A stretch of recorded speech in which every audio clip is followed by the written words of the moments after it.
My parents ditched my baby's funeral for my brother's fancy gala, saying, "He's just a baby, Eleanor. Nathan's success is what counts." I stood alone in the rain, burying my son's ashes while they sipped champagne across town. They never saw my next move coming. The rain came down in sheets, cold and relentless, soaking through my black coat as I stood in Portland's Willow Creek Cemetery. My hands trembled, clutching the tiny blue urn that held my son Noah's ashes. He was 7 months old when the world stole him from me, and now on this gray October morning, I was burying him alone. The wind howled through the ancient oaks, their gnarled branches clawing at the sky, as if mocking the emptiness in my chest. Around me, the cemetery's garden of innocence, a small, heartbreaking plot for children, seemed to whisper that I wasn't the first mother to stand here, shattered, but I was alone in a way that cut deeper than grief. My parents, Victoria and Edward, were across town, clinking champagne glasses at my brother Nathan's gala. They'd chosen his moment of triumph over my moment of loss. And their words, my mother's words, burned in my mind like a brand. Noah was just an infant. Nathan's gala is a milestone. I'm Eleanor Harper, 30 years old, a crisis counselor who spent years helping others navigate their darkest hours. But nothing in my training prepared me for this. The urn felt impossibly light in my hands, as if Noah's entire existence, his hazel eyes, his soft giggles, the way he'd clutch my finger, had been reduced to nothing more than dust. I wanted to scream, to shatter the silence of this sacred place, to demand why the universe had taken my boy and why my own family had abandoned me. Instead, I stood frozen, the rain mingling with my tears, as the pastor's voice droned on about eternal rest. James, my husband, stood beside me, his face pale, his hand gripping mine so tightly it hurt. His parents, Margaret and Tom, flanked us, their quiet sobs a steady rhythm against the storm. But my parents? My brother? They were 3 miles away, laughing under chandeliers, celebrating Nathan's tech startup going public, while I buried my son. The betrayal wasn't new. I'd grown up in the shadow of Nathan, the golden child of our affluent Portland suburb. His high school debate wins warranted backyard bashes with catered sushi and live music. My academic awards got a distracted, "That's nice, Eleanor," before the conversation turned back to Nathan's latest triumph. Victoria and Edward, my parents, built a world where Nathan's light shone brightest, and I was the afterthought, the practical one who didn't need coddling. They funded his downtown loft with a generous check, but when I struggled with student loans, my mother's curt, "You're resourceful," was all I got. I'd accepted it, or at least I thought I had. I'd built a life apart, excelling in my work, surrounding myself with people who saw me. But this was different. This was Noah, my heart, my everything, and they'd dismissed him as just an infant. Those words didn't just hurt. They broke something inside me, something I wasn't sure could ever be repaired. As the pastor finished his prayer, I stepped forward, my boots sinking into the muddy grass. The urn was to be placed in a small vault, a permanent resting place beneath a stone etched with Noah's name and dates. October 12, 2024, May 20, 2025, 7 months.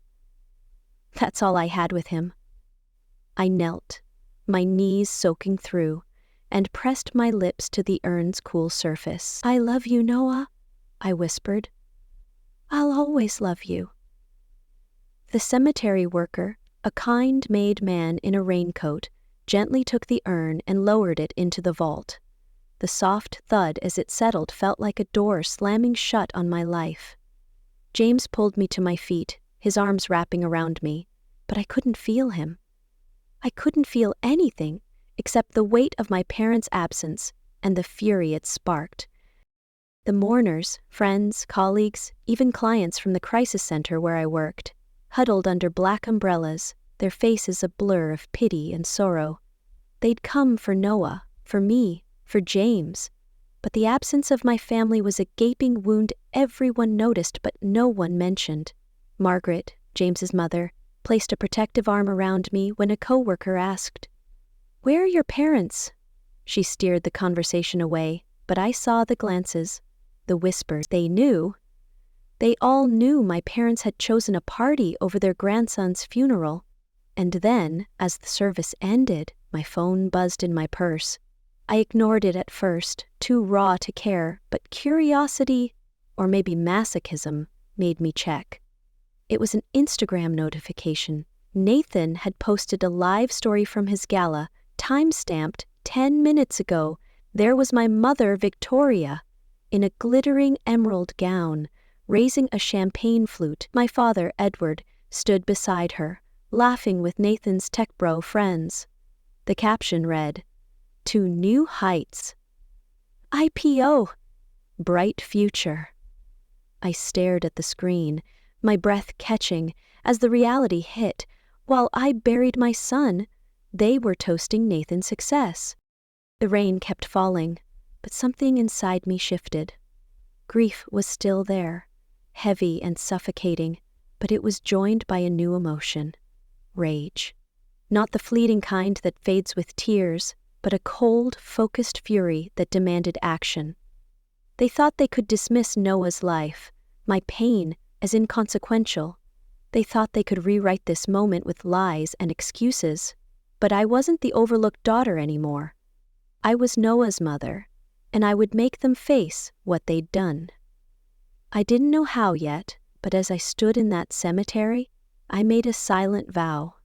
For Noah, for myself, I would expose their betrayal and reclaim my voice. The days leading up to Noah's death are a blur now, but they were ordinary in the way only a parent can understand. Noah was my world, born on a crisp October evening last year, with James's hazel eyes and my fair hair. Holding him for the first time, I felt a love so fierce it scared me. James and I had been married 4 years, living in a cozy craftsman home in Portland's Laurelhurst district, a deliberate 45 minutes from my parents' manicured estate in Lake Oswego. The distance wasn't just geographic, it was emotional, a buffer I'd built to protect myself from their indifference. James's family from Seattle was the opposite: warm, present, the kind of people who remembered your favorite coffee order and showed up with homemade lasagna when you were tired.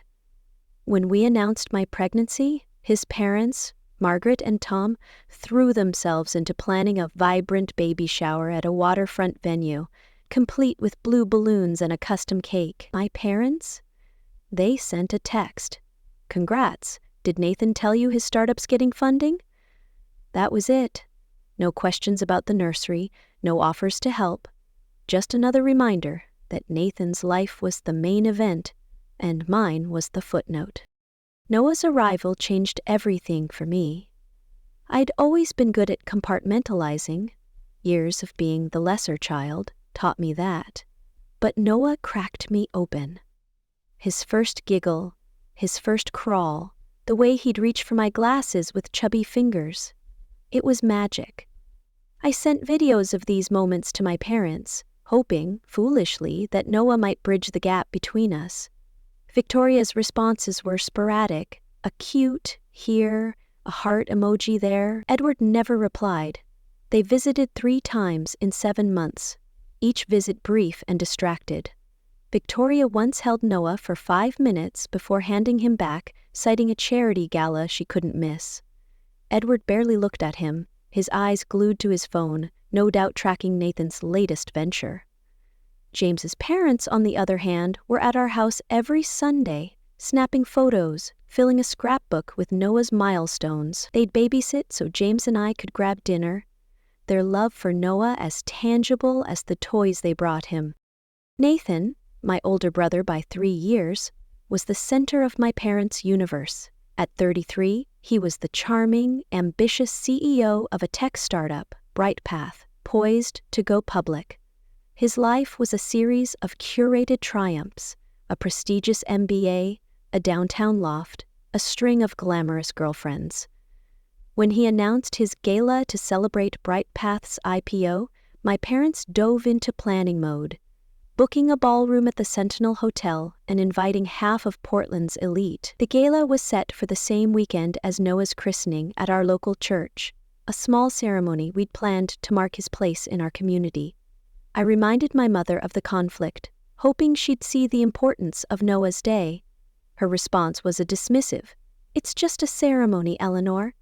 Nathan's IPO is a once-in-a-lifetime event." I swallowed my hurt, as I'd done 1,000 times before. But it stung. Noah deserved better. I deserved better. 5 days before Noah died, something strange happened. I was checking the baby monitor in his nursery, a sleek, Wi-Fi engineered model with a camera, when I noticed the settings had been altered. The motion alerts were off, and the log showed an unfamiliar IP address accessing it at 2 a.m. My stomach churned. Had someone hacked it? Was it a glitch? I reset the device, double-checked the locks, and told James. He thought it was probably a software bug, but I couldn't shake the feeling that something was wrong. I stayed up that night, watching Noah sleep, his tiny chest rising and falling under the glow of his star-shaped nightlight. Looking back, I wonder if that was a warning I missed, a thread I should have pulled. But there was no proof, no clear threat, just a mother's instinct screaming in the dark. Noah developed a fever the next day, a low-grade one that worried me enough to call his pediatrician. Dr. Patel, a calm woman with years of experience, assured me it was a minor virus. "Keep him hydrated, monitor his temperature," she said. "He'll be fine." I took a few days off work, cradling Noah, singing to him, watching his hazel eyes light up despite the fever. By the weekend, he was back to his bubbly self, chewing on his stuffed octopus and laughing at James's silly faces. We had no way of knowing those were our last days with him. It was a stormy Monday night when everything fell apart. James and I had put Noah to bed at 7:30, his evening bottle leaving him drowsy and content. He'd babbled happily, clutching his octopus, as I kissed his forehead. "Sleep tight, little man," I whispered. The nursery was perfect. Soft blue walls, a rocking chair, a crib with no blankets, every SIDS guideline followed to the letter. We ate dinner, watched half an episode of The West Wing, and went to bed by 10. The baby monitor was silent all night. Too silent. Noah usually stirred around 4 a.m. for a feeding, but when I woke at 5, the house was still. Too still. I crept to the nursery, my heart pounding for no reason I could name. The star nightlight cast a faint glow over Noah's crib. He was lying on his back just as we'd left him, but something was wrong. His chest wasn't moving. "Noah?" I whispered, touching his cheek. It was cold. Ice cold. A scream tore from my throat, waking James. He bolted in, pushing me aside to start CPR, his hands shaking as he pressed on Noah's tiny chest. I fumbled for my phone, dialing 911, my voice breaking as I begged the dispatcher for help. "He's not breathing! My baby's not breathing!" The paramedics arrived in a blur of sirens and rain, their faces grim as they took over. I stood in the corner, clutching Noah's octopus, praying for a miracle that never came. The ambulance ride to OHSU Hospital was a nightmare. Noah's tiny body lay still on the stretcher, a paramedic working tirelessly to revive him. James held my hand, his face ashen, whispering, "He's going to be okay, Elle, he has to be." But I knew. Deep down, I knew. In the ER, a doctor with kind but exhausted eyes delivered the words that shattered us. "I'm so sorry, your son passed away. It appears to be sudden infant death syndrome, SIDS. A term I'd read about, feared, but never thought would apply to us. We'd done everything right. No blankets, no cool sleeping, a cool room. Yet here we were in a sterile room under fluorescent lights, holding Noah's lifeless body one last time. We stayed with him for hours, memorizing his face, his tiny hands, the curve of his eyelashes. I kissed his forehead, willing him to wake up, to smile, to be mine again. James sobbed, his head buried in my shoulder, and I felt like a ghost, detached from my own body. The hospital chaplain came, offering words I couldn't process. A social worker mentioned funeral arrangements, her voice gentle but surreal. I don't know how I found the strength, but I called my mother. "Mom," I said, my voice breaking, "Noah died. SIDS. We're at the hospital." There was a pause, then her voice flat and distant. "That's awful, Eleanor. Let us know about the funeral." No tears, no questions, no promise to come, just a statement, as if I'd told her the weather. James's parents were already on their way, having dropped everything when we called. The contrast was stark, and it hurt. The next few days were a haze of grief and logistics. James's parents took charge, contacting the funeral home, ordering flowers, arranging a small service at Willow Creek. I moved through it all like a sleepwalker, barely eating, barely sleeping. Noah's absence was everywhere. In the silence of the nursery, the empty high chair, the unopened pack of diapers. My parents called once, asking when the funeral was. "Friday at 10, I told Victoria. "Willow Creek Cemetery." She hesitated. "Friday? That's Nathan's gala. We've already committed, Eleanor. You understand, don't you?" I didn't understand. I couldn't. "Mom, this is Noah's funeral, your grandson." Her sigh crackled through the phone. "I know you're upset, but be rational. You'll have more children. Nathan's IPO is a once-in-a-lifetime event." The words hit like a slap. "You'll have more children." As if Noah was replaceable, a minor loss compared to Nathan's glory. I hung up, my hands shaking, and told James. His face darkened with rage, but I stopped him from calling back. "It's not worth it," I said, though it was. It was everything. The morning of the funeral dawned wet and cold, the kind of Portland rain that seeps into your bones. I stood in front of my closet, staring at a black dress I'd bought the day before, trying to comprehend that I was choosing an outfit for my son's funeral. James was quiet, his eyes red, his usual warmth buried under grief. As we prepared to leave, I checked the car, a habit born of paranoia since the monitor incident. I climbed into the driver's seat, started the engine, and pulled out of our driveway.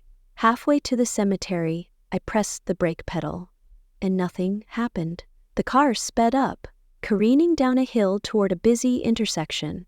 My heart raced as I pumped the pedal, panic flooding my veins. "James!" I screamed. He grabbed the wheel, yanking the emergency brake. The car screeched to a stop inches from a truck, its horn blaring. We sat there, panting, the rain pounding the windshield. "What the hell was that?" James asked, his voice shaking. I didn't know, but the timing felt too convenient. Someone had tampered with our brakes. I couldn't prove it, but the thought lodged in my mind, a dark seed of suspicion. We made it to the cemetery in a cab, shaken but determined. The service was small, intimate, the kind of gathering that should have included my parents. Instead, it was James's family, my co-workers, a few close friends, and a handful of clients who'd heard about Noah. The pastor spoke of Noah's brief but profound impact, how his smile had lit up our lives.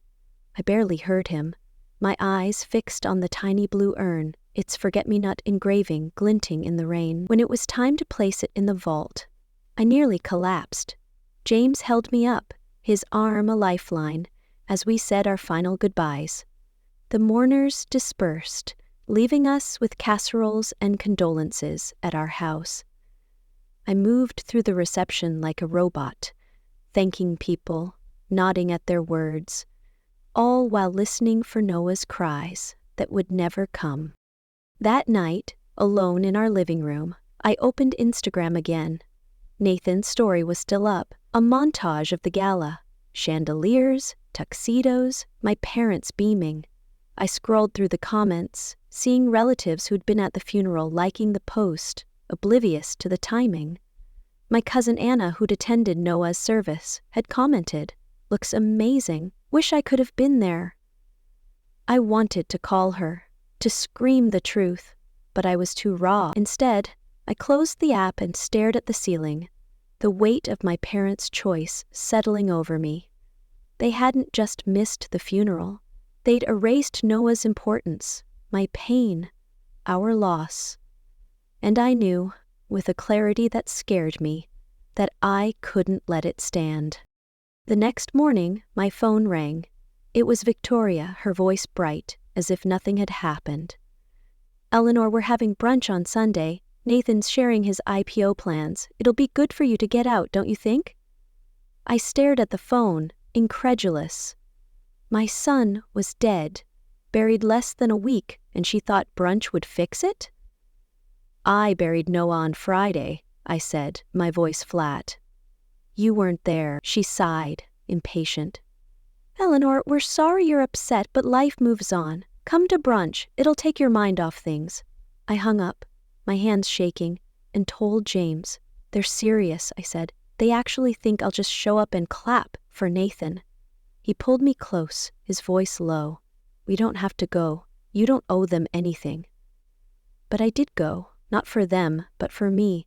I needed to see their faces, to understand how they could dismiss my son so easily. It was a decision that would change everything. Sunday brunch was at my parents' Lake Oswego estate, a sprawling modern house with floor-to-ceiling windows and a view of the Willamette River. The table was set with linen napkins and fresh orchids, as if this were a celebration, not a reckoning. Victoria greeted us with air kisses, her perfume sharp, her smile practiced. Edward nodded from his armchair, his Wall Street Journal folded neatly. Nathan and his fiancée Claire, a sleek marketing exec, sat on the leather couch, flipping through a tablet with venue photos for their upcoming wedding. "Eleanor, James, come in," Victoria chirped. "We're just discussing Nathan's wedding plans. The venue's to die for." No mention of Noah, no acknowledgement of our loss. It was as if the funeral hadn't happened. We sat through an hour of Nathan's monologue. Wedding budgets, IPO projections, his new Tesla. My parents hung on every word, offering praise and suggestions. I sipped my mimosa, the orange juice tasting oddly bitter, and watched them, waiting for a crack in their facade. Finally, during a lull, I set my glass down. "Did Noah's funeral interfere with your gala?" I asked, my voice cutting through Nathan's ramble about stock options. The room froze. Victoria's smile faltered. "Eleanor, let's not do this at brunch," she said, her tone light but strained. "Do what?" I pressed. "Talk about my son's death? Your grandson's funeral, which you skipped for a party?" Edward cleared his throat. "What's done is done. No sense dwelling." Nathan rolled his eyes. "You always make everything a drama, Elle." I stared at them, my heart pounding. "Drama? My baby died, and you were too busy toasting Nathan's IPO to show up?" Victoria's face tightened. "It wasn't just a party, it was Nathan's future.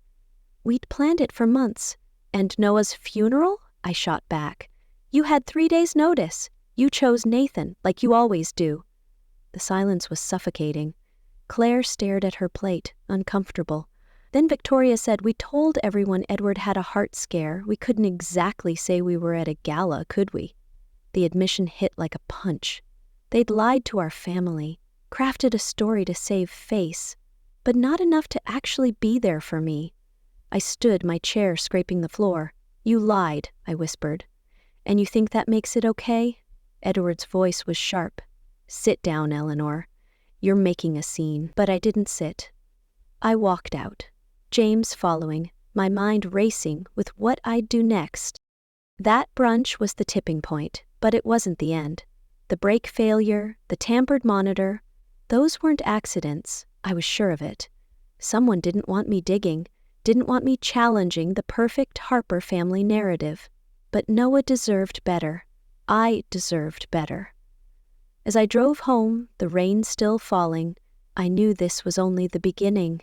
I'd make them see what they'd done, no matter the cost. And if someone was trying to stop me, they'd learn I wasn't the quiet, overlooked daughter anymore. I was a mother, a fighter, and I was just getting started. The rain hadn't stopped since Noah's funeral, as if Portland itself was mourning with me. It was 10 days later, and I sat in our Laurelhurst home, staring at the empty high chair in the kitchen. The silence was deafening. No giggles, no babbles, just the relentless patter of rain against the windows. Noah was gone, and my parents, Victoria and Edward, hadn't called, hadn't texted, hadn't shown a shred of concern. They'd been too busy basking in the glow of my brother Nathan's gala, toasting his tech startup's IPO while I buried my son's ashes in Willow Creek Cemetery.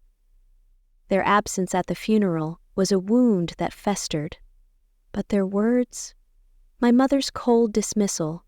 "You'll have more children. Nathan's IPO is a once-in-a-lifetime event," were a poison seeping into my soul. I was Eleanor Harper, a 30-year-old crisis counselor who'd helped countless people through their darkest moments, but I was drowning in my own.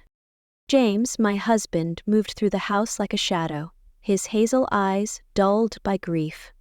We barely ate, barely slept, haunted by the absence of Noah's laughter.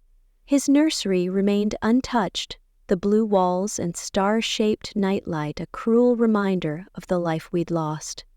I'd catch myself standing in the doorway, clutching his stuffed octopus, waiting for a cry that would never come.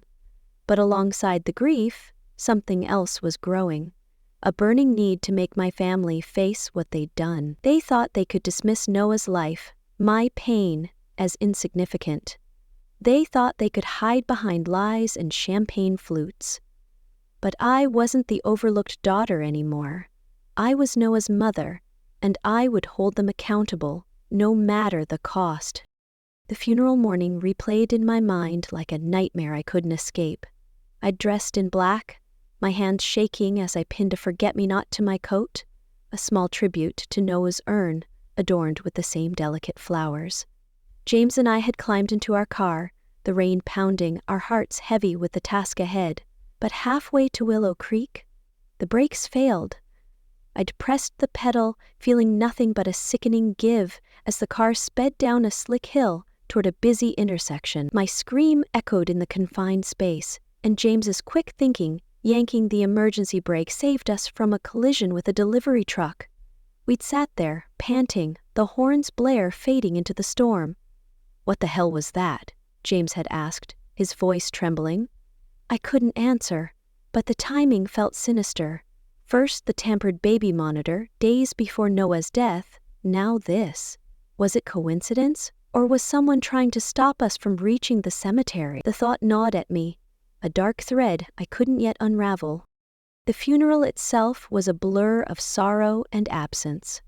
Noah's tiny urn, etched with forget-me-nots, was interred in the Garden of Innocence, a small plot surrounded by angel statues and wind chimes that tinkled mournfully in the rain.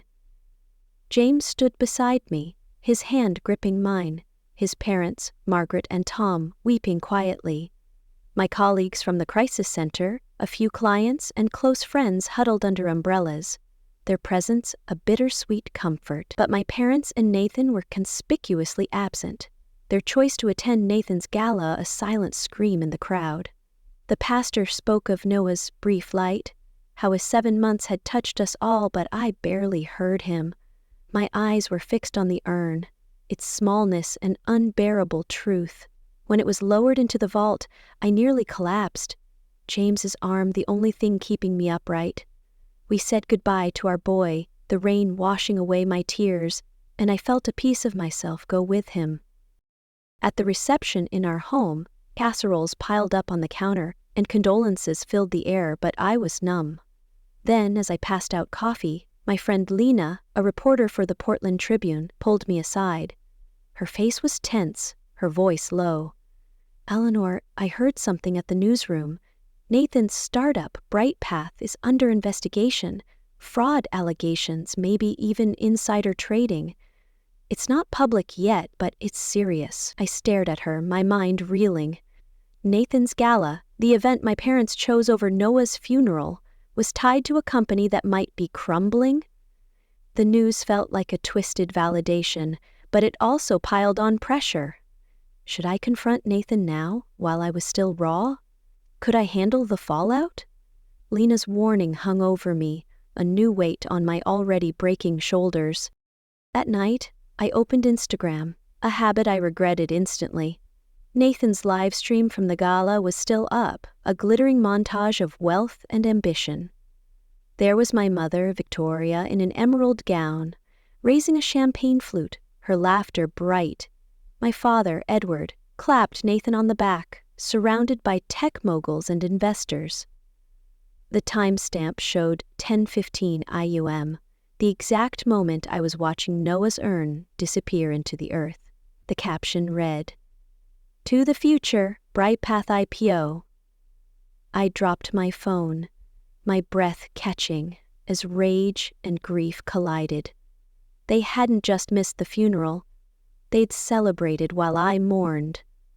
The betrayal was so blatant, so cruel, it felt like a physical blow. My parents' silence in the days that followed was deafening. No calls, no texts, no acknowledgement of Noah's death or my pain. James's parents came daily, bringing soup, folding laundry, sitting with us in our grief. Their presence was a lifeline, but it also highlighted my family's absence. Then, 10 days after the funeral, my phone rang. It was Victoria, her voice infuriatingly cheerful. "Eleanor, we're hosting brunch on Sunday. Nathan's sharing his IPO plans, and it'll be good for you to get out. You can't stay cooped up forever." I gripped the phone, my knuckles white. "I buried my son 10 days ago," I said, my voice shaking. "You weren't there." She sighed, as if I were a child throwing a tantrum. "We're sorry you're upset, but life goes on. Come to brunch, it'll cheer you up." Cheer me up? The audacity of it ignited something in me. I agreed to go, not for her, but for me. I needed to see their faces, to confront the indifference that had cut me so deeply. Sunday morning, I dressed carefully, choosing a navy blouse that matched Noah's favorite blanket. James was reluctant, his jaw tight, but he came with me, his hand a steady anchor. My parents' Lake Oswego estate loomed like a fortress, its glass walls reflecting the gray sky. Victoria greeted us with air kisses, her perfume cloying, her smile a mask. Edward nodded from his armchair, his Wall Street Journal a shield. Nathan and his fiancée, Claire, sat on the couch, scrolling through wedding venues on a tablet. The table was set with crystal and orchids, a mockery of the grief we carried. "Eleanor, James, sit," Victoria chirped. "Nathan's telling us about the IPO. It's so exciting." No mention of Noah, no pause for our loss. It was as if the funeral had never happened. The brunch was a masterclass in denial. Nathan droned on about stock prices. Claire gushed about her dress, and my parents hung on every word. I sipped my mimosa, the orange juice tasting sharp, almost metallic. A prickle of unease ran down my spine. I'd counseled enough clients to trust my instincts, and something was off. Glancing at Nathan's glass, identical to mine, I made a split-second decision. "Oh, I grabbed yours by mistake," I said, swapping our drinks with a forced smile. He shrugged, distracted, and took a sip. Minutes later, he clutched his stomach, his face paling. "I need air," he muttered, stumbling outside. Claire followed, flustered, while my parents exchanged worried glances. My heart raced. Had someone tampered with my drink? The thought was paranoid, but after the breaks, the monitor, I couldn't dismiss it. Nathan returned, looking shaken but recovering, and the brunch resumed, the tension palpable. I couldn't hold back any longer. "Did Noah's funeral interfere with your gala?" I asked, my voice slicing through Nathan's IPO talk. The room went still. Victoria's smile froze. "Eleanor, let's not ruin brunch," she said, her tone sharp. "Ruin it?" I repeated, my voice rising. "You skipped your grandson's funeral for a party. Explain that to me." Edward's face reddened. "We had commitments, you know that." Nathan smirked, leaning back. "You're overreacting, as usual, Elle." The dismissal was too much. "Overreacting? My son died and you were toasting while I buried him." Victoria's composure cracked. "It was Nathan's IPO. We couldn't cancel. But we didn't want to upset anyone, so we said Edward had a heart scare." The admission hit like a thunderbolt. They'd lied to our family, crafting a story to save face, but not enough to show up for me. I stood, my chair scraping the floor. "You lied to everyone. You chose Nathan's ego over your grandson's memory." Edward's voice was cold. "Sit down, Eleanor. You're making a scene." But I didn't sit. I grabbed my purse, James following, and stormed out. In the car, he held my hand as I shook, not with tears but with fury.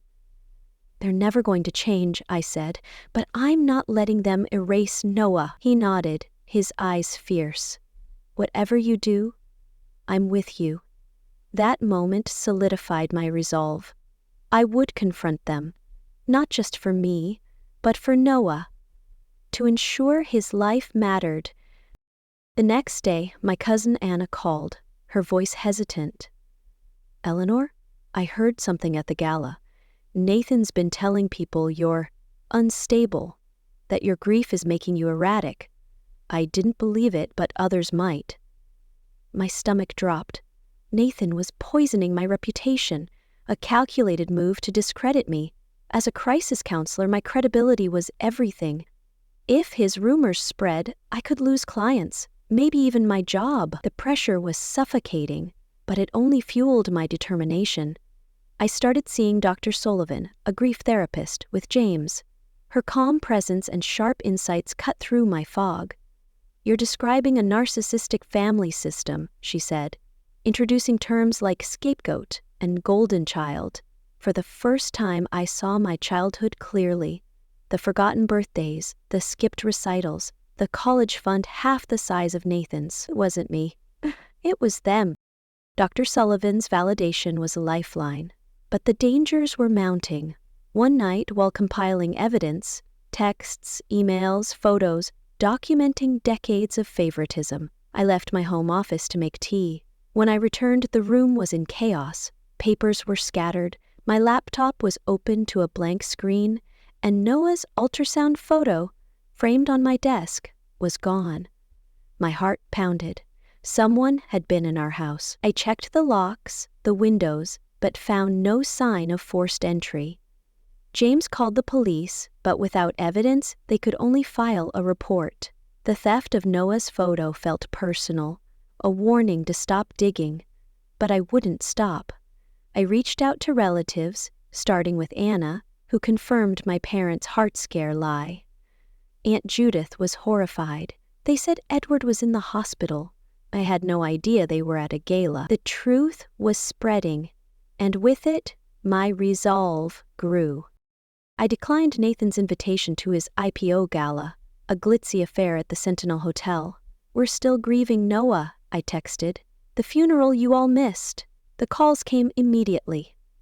Victoria pleaded, "Family sticks together, Eleanor." Edward lectured, "Don't make this harder than it needs to be." Nathan was blunt. "You're being selfish, show up." I held firm, but the pressure intensified. 2 days before my planned confrontation with my parents, Nathan called, his voice icy. "If you keep spreading lies about us, I'll sue you for defamation. You'll lose everything." The threat shook me. A lawsuit could ruin us financially, destroy my career. But backing down meant letting them erase Noah's memory. I couldn't do that. I arranged a meeting at my parents' Lake Oswego home, just the three of us. The night before, I rehearsed my words, Noah's photo and a letter in my purse. James held me, his voice soft. "Are you sure? You don't owe them this." "I'm doing it for Noah," I said. "For me." The morning of the meeting, I drove alone, the rain a steady drumbeat. I parked outside their estate, its glass facade gleaming, and took a deep breath. Inside, Victoria offered lemon scones, her smile brittle. Edward sat in his armchair, his expression unreadable. I declined the food, my stomach churning, and placed Noah's photo on the coffee table. "This is your grandson," I said, my voice steady. "The one you dismissed as just an infant. The one whose funeral you skipped for Nathan's gala." Victoria's eyes flickered to the photo, but she said nothing. I handed them a folder. Texts, emails, a timeline of their favoritism, from forgotten birthdays to Nathan's funded loft. "This is the pattern," I said, "and it ended with you choosing a party over Noah's funeral." Edward's jaw tightened. "What is this, Eleanor, a vendetta?" "No," I said, "it's the truth." I pulled out my phone, showing screenshots of Nathan's gala posts, time-stamped during Noah's service. "You were toasting while I buried my son."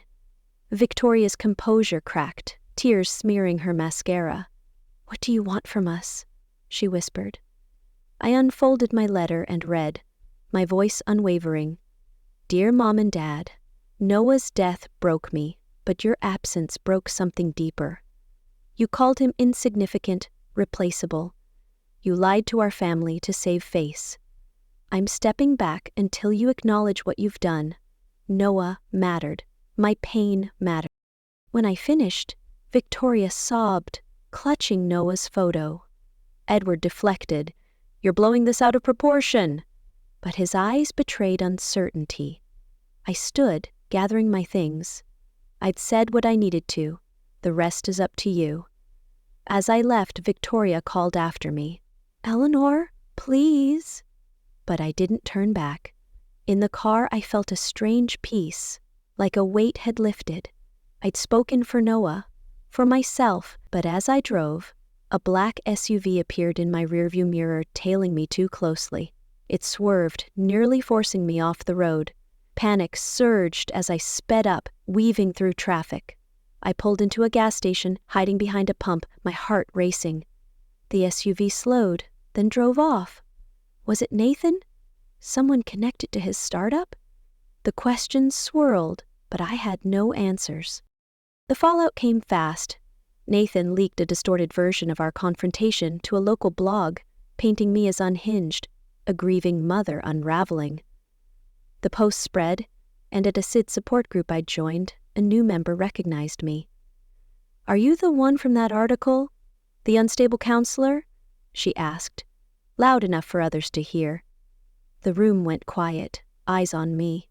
My credibility, my safe space, was under attack. I stammered a response, but the damage was done. At home, James and I planted bluebells in Noah's memorial garden, a small act of healing amidst the chaos. Then, unexpectedly, a letter arrived from Edward. "I was wrong," he wrote, "not just about the funeral, but about you. I'm sorry."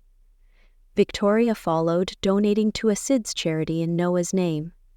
Nathan showed up one rainy afternoon, planting a bluebell in the garden. "I didn't see it," he said. "How it was for you. I'm sorry, Elle."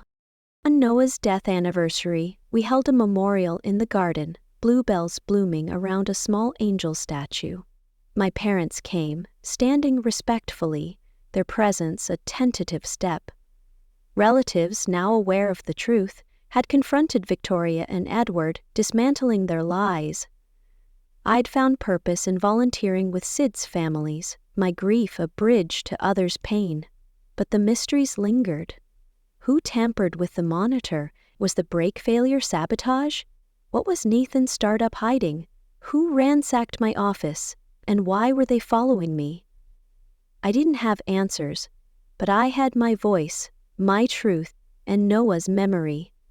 I was Eleanor Harper, and I was just beginning to fight.